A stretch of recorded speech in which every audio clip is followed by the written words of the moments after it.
Hola a todos, bienvenidos a esta conferencia que se trata, como lo dice el título, redes de nueva generación. El tema de generación vamos a denominarlo con la letra G de generación.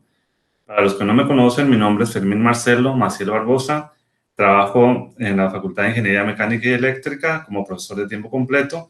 Generalmente me van a encontrar dando clases en las carreras de ingeniero en sistemas electrónicos y telecomunicaciones, así como la carrera de ingeniero en mecatrónica. ¿Cuál va a ser el contenido de esta presentación? Pues lo voy a dividir en 4 partes. La primera parte, una introducción para darnos más o menos una idea de los conceptos, de algunos conceptos básicos. Luego veremos cómo ha sido la evolución de las tecnologías que ya todo el mundo conocemos hoy, las tecnologías de 4G, que muchos lo usamos, desde 1G hasta 4G, cómo ha sido la evolución.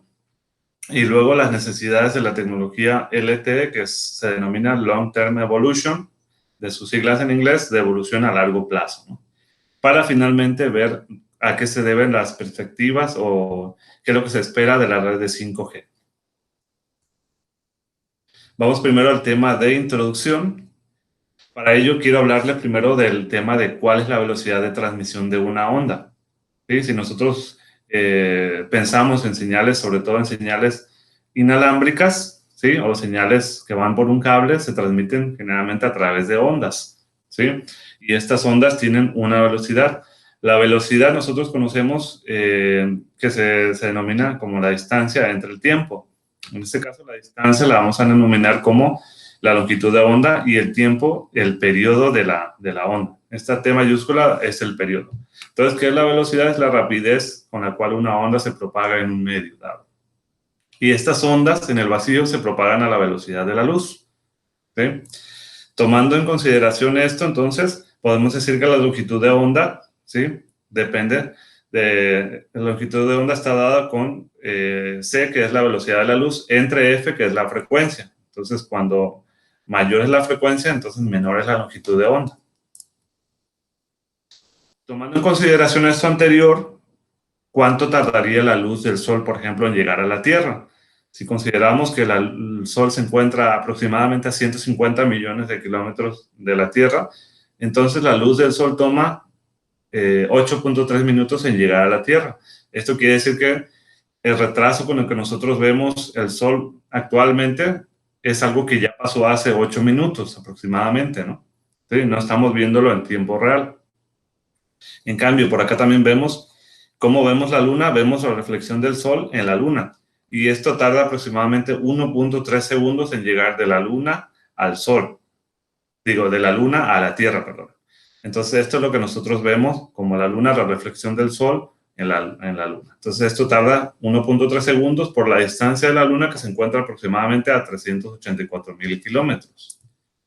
Bueno, esto era nada más para hacer una analogía de qué sucede en los sistemas de comunicaciones, por qué hay retrasos o por qué hay retardos.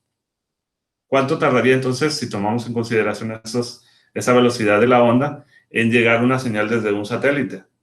Un satélite geoestacionario como el que vemos por aquí se encuentra a 36.000 kilómetros de la altura orbital. Entonces, esta señal puede tener un retardo de alrededor de 300 milisegundos. Esto podríamos decir que es poco, pero para los sistemas de comunicación actuales es bastante esta distancia o este retraso de 300 milisegundos. Entonces, consideremos que está a 36.000 kilómetros aproximadamente.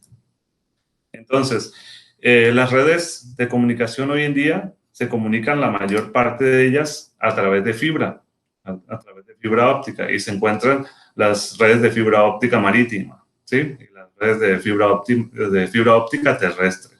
Si consideramos, anteriormente veíamos que el satélite se encuentra a 36.000 kilómetros aproximadamente, puse yo nada más una distancia al azar, una distancia, por ejemplo, de Japón a México de 10.000 kilómetros. Entonces, esta distancia tiene que atravesar la onda, ya sea, por ejemplo, por redes de fibra óptica, ¿sí? Que se transmite con pulsos de luz, a final de cuentas, entonces viajan a la velocidad de la luz. Esto podríamos decir entonces que tiene un retraso en la transmisión. Y a esto le decimos el time, network time, ¿no? El tiempo de la red. Aparte de eso, pues existe un tiempo en el que el cliente procesa su información y el tiempo en el que el servidor, por ejemplo, si vamos a comunicarnos con un servidor que se encuentra en Japón o que se encuentra en otro país, ese servidor va a tardar cierto tiempo en responder. Entonces, a eso se le llama el server time. Si sumamos todo esto, el tiempo en que tarda el cliente, el tiempo en que tarda la red y el tiempo en que tarda el servidor, tenemos un retardo de red en total, ¿no? Y ese es el tiempo que tarda un bit desde el nodo de origen hasta el nodo final, ¿no? A este retardo le llamamos generalmente latencia. Entonces, esta latencia siempre va a existir y para que no exista o exista menos latencia, tenemos que usar redes que tengan un retraso menor, que esto estamos hablando que entonces no vamos a usar por lo general redes satelitales si queremos una velocidad muy alta. Ahora, para hacernos una analogía también, por un lado tenemos un lag o la latencia. ¿Y esto de qué va a depender? Va a depender, pues decimos, del tiempo del cliente, del tiempo en la red y del tiempo en el servidor. ¿Sí? Entonces ese es el lag o la latencia. Por otro lado, tenemos un concepto muy importante que es el concepto de capacidad. El concepto de capacidad yo lo puedo comparar con un tubo de agua.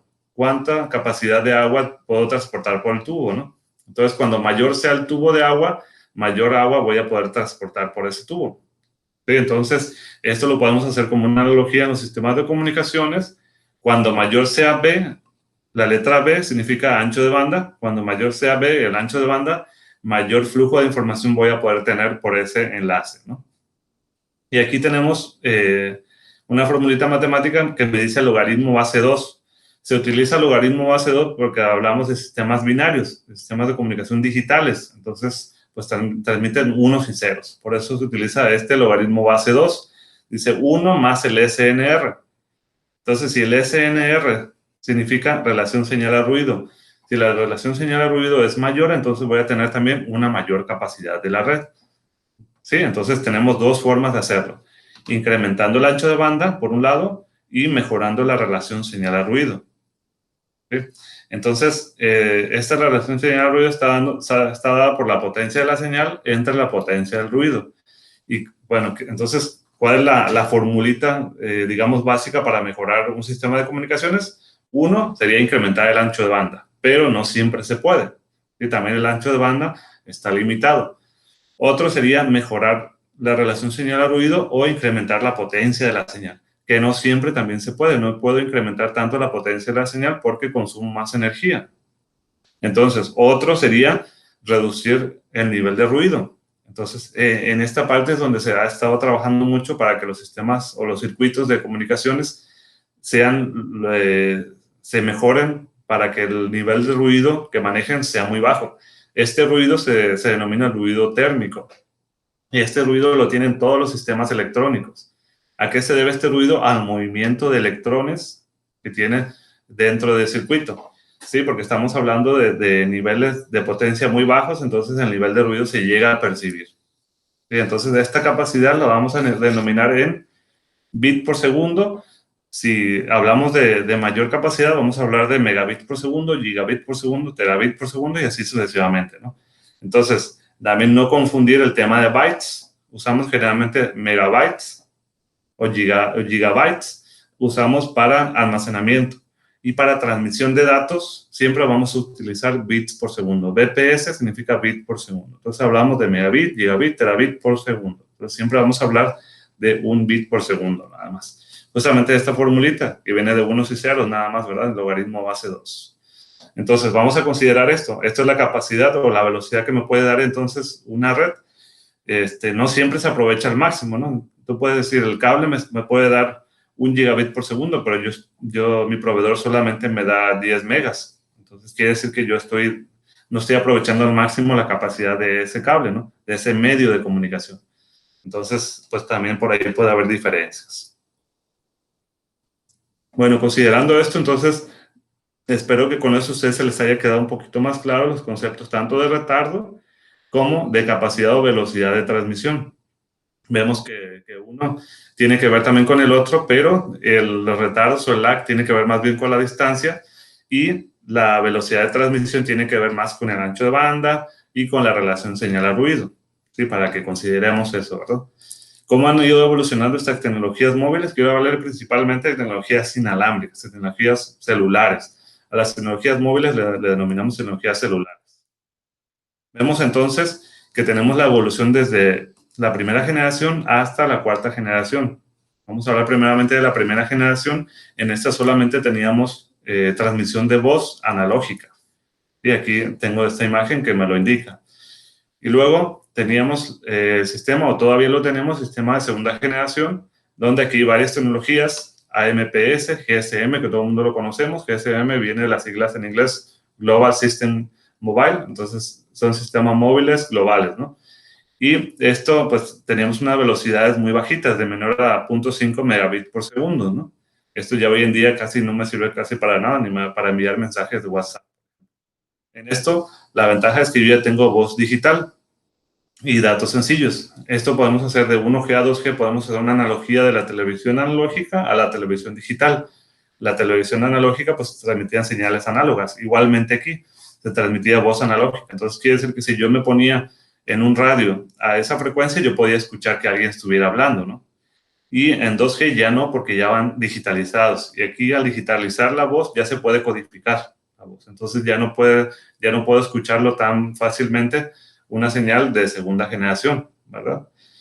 ¿Y cuál era la idea? Pues transmitir solamente datos muy sencillos de baja velocidad y la voz digital. O sea, ya la voz me ocupa entonces un ancho de banda menor. En 3G, entonces, ¿qué es lo que hacemos? Ya tenemos banda ancha móvil, ya tenemos una velocidad mayor. Aquí dice que podemos alcanzar hasta más de 63 megabits por segundo. Esto es bastante bueno. Y las tecnologías se denominan CDMA, o acceso múltiple por división de código, Code Division Multiple Access, ¿sí? Esta tecnología entonces es tecnología de 3G. Pero esta tecnología no fue lo suficiente, no fue lo esperado, no se alcanzaban velocidades muy altas, por lo tanto se necesitaba una tecnología de mayor velocidad, que esta fue la tecnología 4G. Si nosotros recordamos, entonces, todo el mundo nos acordamos de GSM, de 2G, y ha sido muy útil. Todavía hoy en día se utiliza en zonas, digamos, rurales o que tienen poca población. Y la tecnología 3G, pues, no tuvo tanto impacto como se esperaba. La tecnología 4G, en cambio, ha tenido un impacto muy grande. ¿Por qué? Porque realmente sí alcanzaba las velocidades que se requieren, ¿no? Y esta tecnología se denominan LTE o LTE Advanced, ¿no?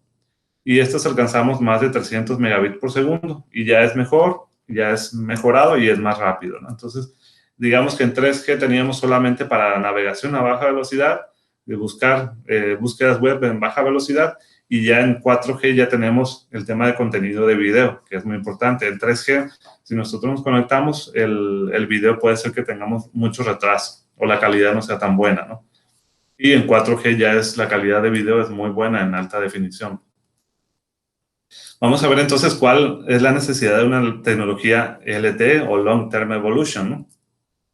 Recordemos, el 1G, teníamos una tecnología analógica, pero ¿en qué se basaba principalmente en la primera generación? Ahí se metía el concepto de sistemas celulares, ¿sí?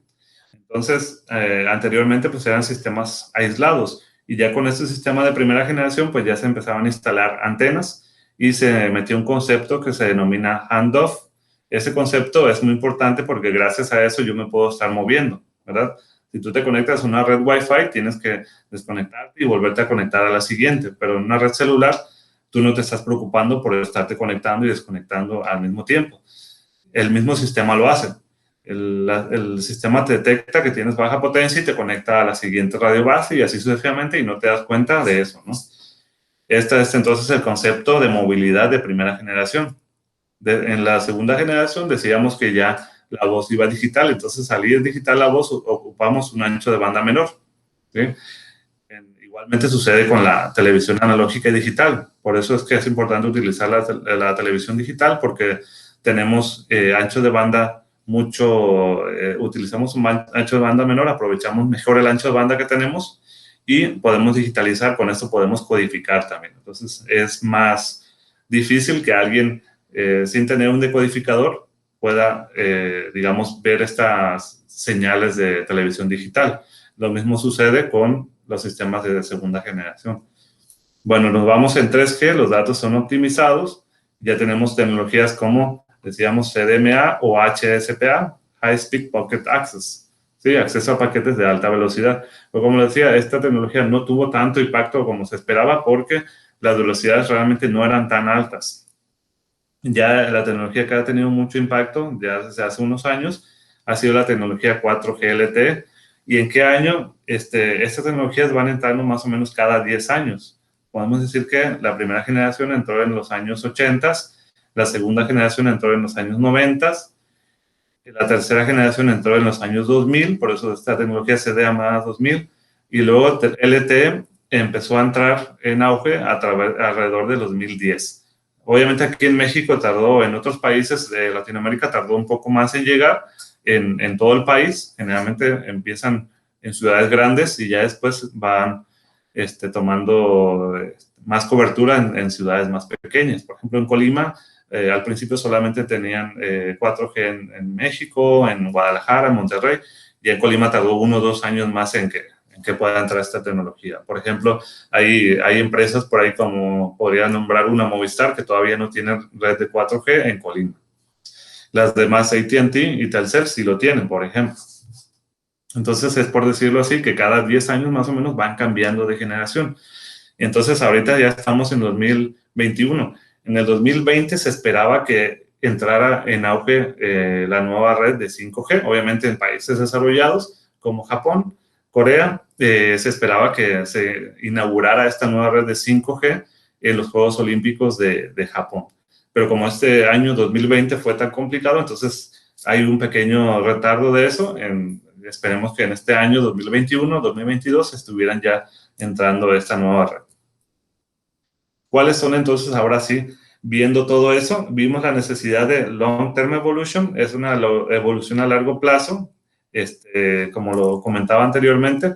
Entonces empezamos con la tecnología LTE y así han ido avanzando con diferentes tecnologías que siguen siendo LTE.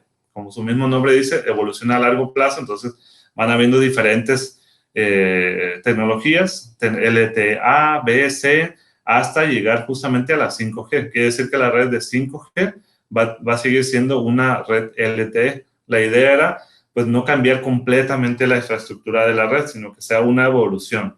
Porque a las generaciones anteriores de 1G a 2G se tuvo que cambiar completamente la tecnología. De 2G a 3G también.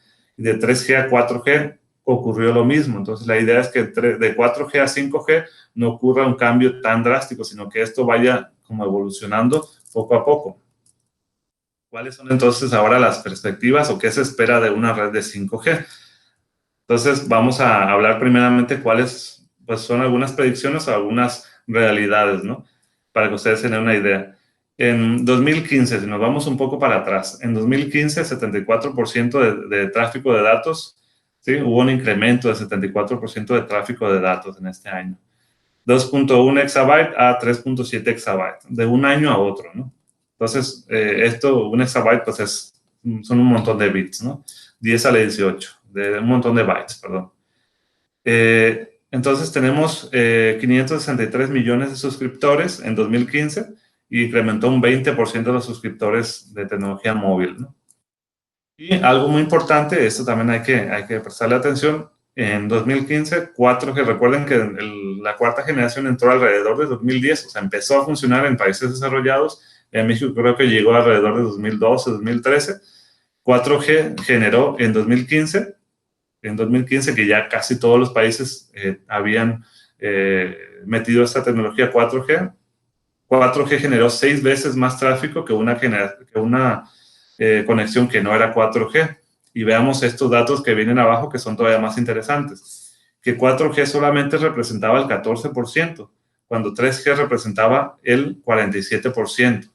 ¿Sí? Entonces quiere decir que 4G, aunque tenga menos usuarios, genera más tráfico que la red de 3G.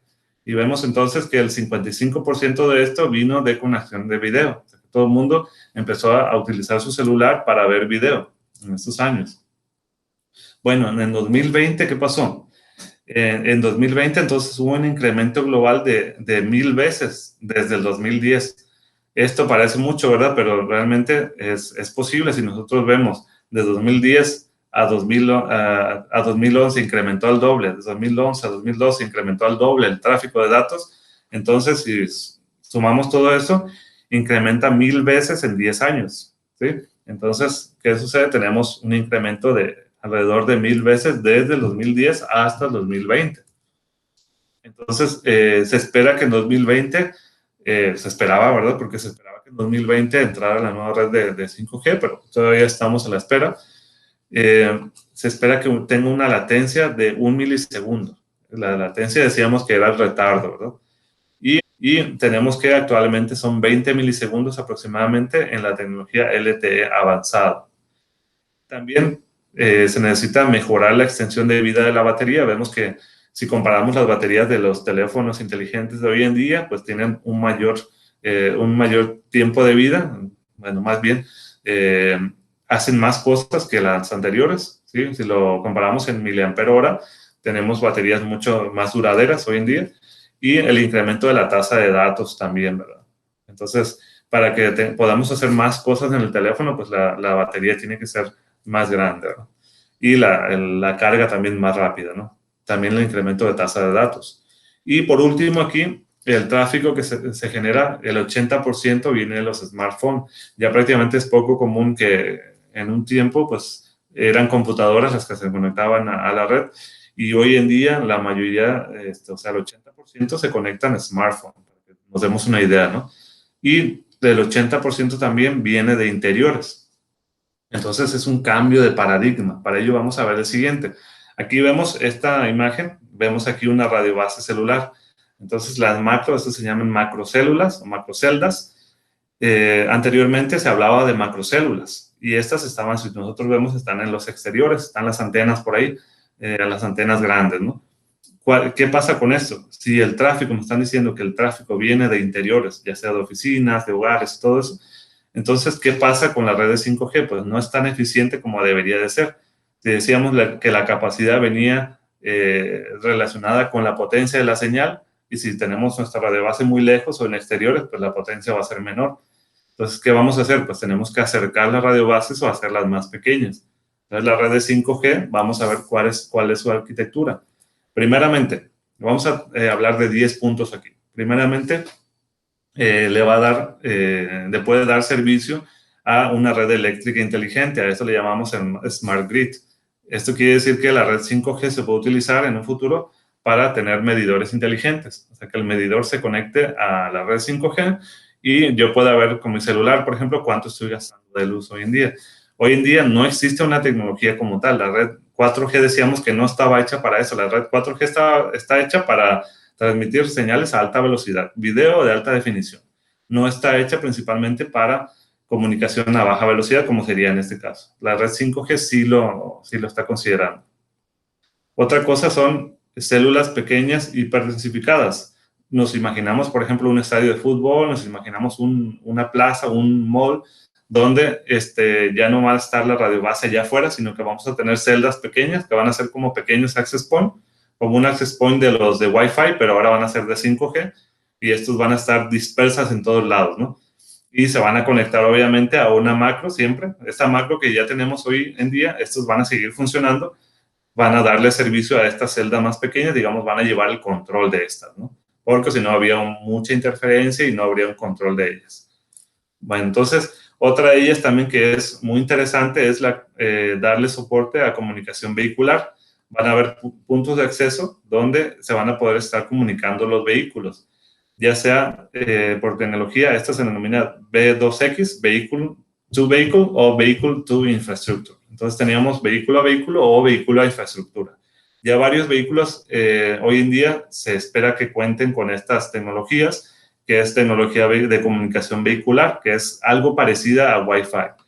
Que un vehículo, entonces de esta manera, esto es pensando en la conducción autónoma, que en un futuro los vehículos puedan conectarse entre ellos, muy parecido a lo que hacen los aviones hoy en día. Como un avión puede saber si hay aviones alrededor, enviando algo que se llama beacons o señales de información. Entonces, un avión está enviando constantemente su ubicación, su altitud. Entonces, otros aviones que están cerca, pues escuchan esas señales y pueden ponerlas en su radar y decir, ¿sabes qué? Tengo tantos aviones cercanos, ¿no? A esta distancia, a esta altura. Entonces, eso es gracias a estas señales que mandan estos aviones. Los otros pueden saber su ubicación. Esto se quiere usar ahora, pero para la conducción vehicular. Entonces, el vehículo va a mandar su ubicación, su velocidad, y de esta manera los vehículos que están alrededor pueden darse una idea de quiénes están cerca, ¿verdad? Entonces, para hacer una mejor conducción, pensando en conducción autónoma y también pensando en evitar accidentes, ¿ok?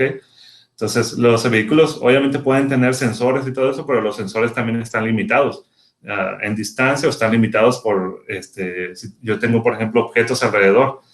Entonces, la idea es que si yo tengo comunicación vehicular, aunque haya objetos alrededor, me llegan a mí estas señales, ¿sí? Como cuando yo recibo una señal de un celular a otro, que me lleguen esas señales y de esta manera evitar accidentes.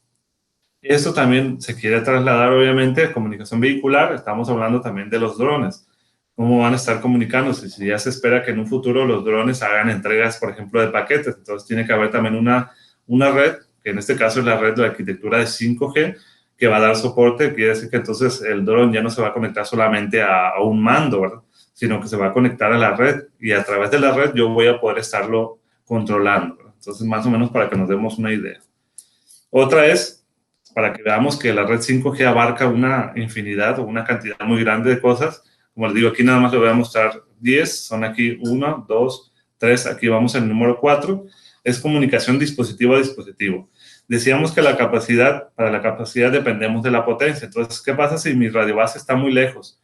Yo quiero comunicarme, Juan se quiere comunicar con Pedro, pero ellos están a una distancia. Por ejemplo, ellos son dos alumnos de la FIME que están cerca y se quieren mandar un mensaje.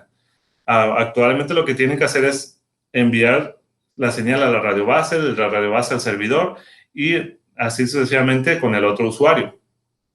Pero, ¿qué se quiere hacer para evitar eso? Si el usuario está más cerca uno de otro, entonces es que haya una conexión directa, ¿sí? Que haya una conexión que se llama D2D o dispositivo a dispositivo, que viene del inglés device to device. Quiere decir que yo ni siquiera me voy a dar cuenta, en un momento la radiobase me va a decir, o me va a indicar, ¿sabes qué? Es mejor la potencia que tienes con el dispositivo, entonces comunica de manera directa. De esta manera también va a haber un ahorro si yo transmito con menor potencia porque está más cerca, voy a ahorrar más batería también. Entonces es un tema también. La radio de los teléfonos es una de las cosas en las que más se gasta energía también, aparte de la pantalla. Otra es un tema que ya muchos conocemos, que es el IoT o Internet de las Cosas, o sea, la comunicación de las cosas a través del Internet. 5G, pues también le va a dar soporte a ese tipo de comunicaciones.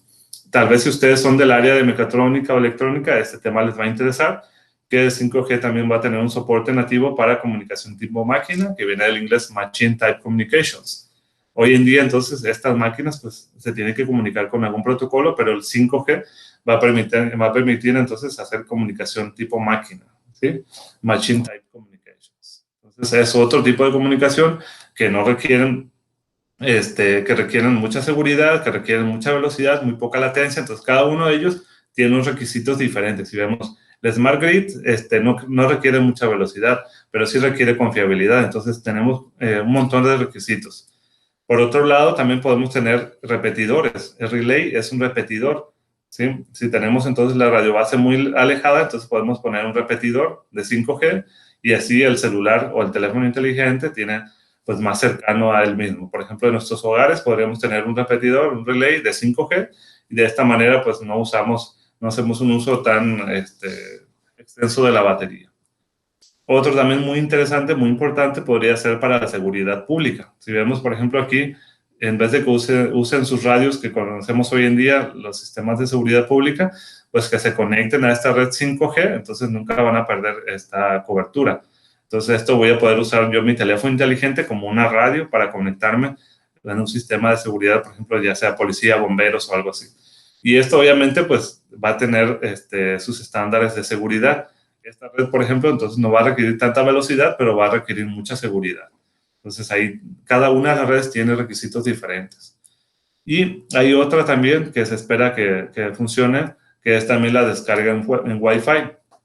Sí, esta red pues espera que sea una interconexión en redes, ya sea cableadas e inalámbricas. Entonces la red que tú tengas disponible, si tienes una red de Wi-Fi disponible más cerca, entonces la red 5G te va a permitir hacer una descarga, que quiere decir que te va a permitir conectarte a la red Wi-Fi sin que tú te des cuenta. O sea, estás conectado a 5G, pero te estás conectando a través de una red Wi-Fi o un access point cercano. Sí, entonces, obviamente también las redes de Wi-Fi futuras tienen que permitirlo. Y finalmente, digamos, para completar estos 10 puntos de los que le comentaba, era computación en la nube. Sí, esta computación en la nube ya lo estamos viendo cada vez más. Inclusive yo este video lo estoy grabando en la nube directamente. Sí, esto lo hago también lo mismo en mis clases para evitarme estar editando los videos y vemos que el procesamiento es mucho más rápido. El procesamiento de video lleva bastante de memoria de video, entonces a veces es bastante lento si no tienes buena memoria de video en tu computadora. Pero en la nube pues tenemos más procesamiento, ¿verdad? Nos conectamos con algún servidor, como en este caso el servidor de Google, y pues nos procesa mucho más rápido el video. Y finalmente pues no podemos olvidar el equipo inteligente, ¿no? Ya sea computadoras, tabletas o smartphone, que es lo que más se utiliza, como veíamos, el 80%, pues tiene que también conectarse a esta red 5G.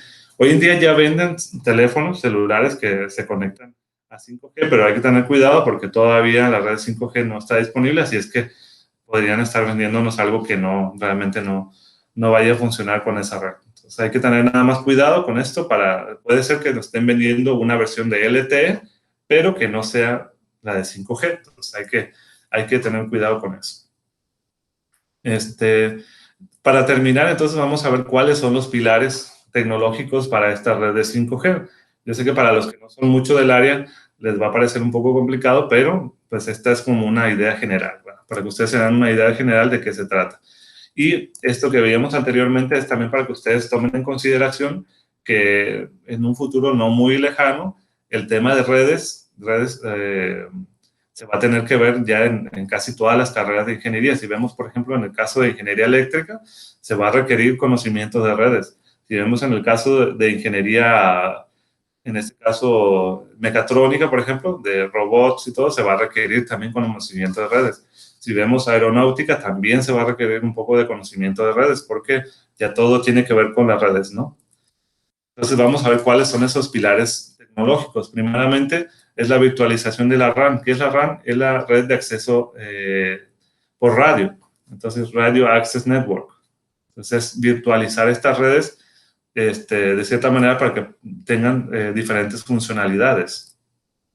Otro es el espectro compartido. Si nosotros sabemos, por ejemplo, los sistemas celulares tienen espectro con licencia y las redes, por ejemplo, Wi-Fi tienen espectro sin licencia o espectro libre que le llamamos. Entonces, en un futuro, como decíamos, la red 5G puede hacer descarga en Wi-Fi. Si mi celular está más cercano a una red Wi-Fi, pues conéctate a esa red Wi-Fi más cercana. Entonces, va a haber una interconexión de estas redes. El nuevo espectro, o sea, nuevas frecuencias. Espectro, hablamos de frecuencias. Hoy en día, pues vemos que la red Wi-Fi trabaja en 2.4 GHz y en 5 GHz. Se espera que en un futuro se habiliten nuevas frecuencias, por ejemplo, la de 30 GHz o 60 GHz. Esto ya estamos hablando de onda milimétrica. Y un tema también muy importante en las redes es el uso eficiente de la energía, que anteriormente solamente se pensaba en transmitir mayor datos y mayor velocidad, y hoy en día pues hay también ya un tema con la eficiencia energética, porque también las redes de comunicación generan contaminación, ¿verdad? Entonces, el uso eficiente de esta energía también. Quiere decir que no podemos transmitir nada más a mayor potencia para tener mayor capacidad, sino que tenemos que hacer un uso también eficiente de esta energía. ¿Cuál es otra? Una red dorsal o una red troncal. Estas redes son las redes de fibra óptica que interconectan todo el mundo. Obviamente hay muchos lugares que todavía no cuentan con este tipo de conexiones por fibra. Entonces, mejorar estas redes para que prácticamente todo el mundo se pueda conectar a través de fibra óptica. Es onda milimétrica, decíamos, hablando de las frecuencias, muy altas frecuencias de 30 a 60 GHz. Otro es que 5G va a permitir comunicación tipo máquina, Machine Type Communications, decíamos, ¿no? Entonces, esto es, por ejemplo, si un doctor va a hacer una operación a un paciente que se encuentra a una distancia alta a través de robots, entonces tiene que haber una comunicación para hacer este tipo de operaciones virtuales, ¿no? Otro tema es también el SONF, que viene de redes autoorganizadas o Self-Organizing Networks en inglés. Aquí vemos muchos conceptos obviamente que vienen del inglés. ¿Qué quiere decir esto? Que las redes se tienen que organizar solas. Hoy en día un operador tiene que hacerlo, ¿no? Esto también viene de la mano con la virtualización, ¿Qué pasa si, no sé, va a haber un evento, por ejemplo, un partido de fútbol, imaginémonos, entonces va a haber muchos usuarios conectados en ese día? Quiere decir que yo tengo que asignar más recursos de la red para ese espacio en este momento, y eso se hace hoy en día de manera manual. Los técnicos tienen que ir y asignar estos recursos. ¿Qué se espera en un futuro? Que estas redes se organicen solas, que detecten cantidad de usuarios y los recursos. Por ejemplo, si recursos hablamos de ancho de banda o de frecuencias, y yo tengo canales en ciertas zonas que no se están utilizando, los voy a asignar donde se requieran. Y esto se va a hacer de manera automática con las redes autoorganizadas. Y también el tema de células pequeñas. Imaginemos entonces que estas redes van a ser como un access point de Wi-Fi, ¿no? Entonces ya no va a ser una antena grandota, sino que van a ser cada vez antenas más pequeñas que ni siquiera se van a notar, ¿no? Van a ser unos access point que ni siquiera voy a notar que están ahí. Y evolución de las tecnologías de acceso a radio, ya sea 4G y Wi-Fi, entonces también requieren evolucionar para poder conectarse a la 5G. Entonces estos son los pilares para la red de 5G. Entonces con esto terminaría mi presentación. Espero que haya sido para ustedes pues de utilidad. Y nuevamente, mi nombre es Fermín Marcelo Maciel, profesor de la FIME, y nos veríamos. Un gusto haber estado con ustedes. Hasta pronto.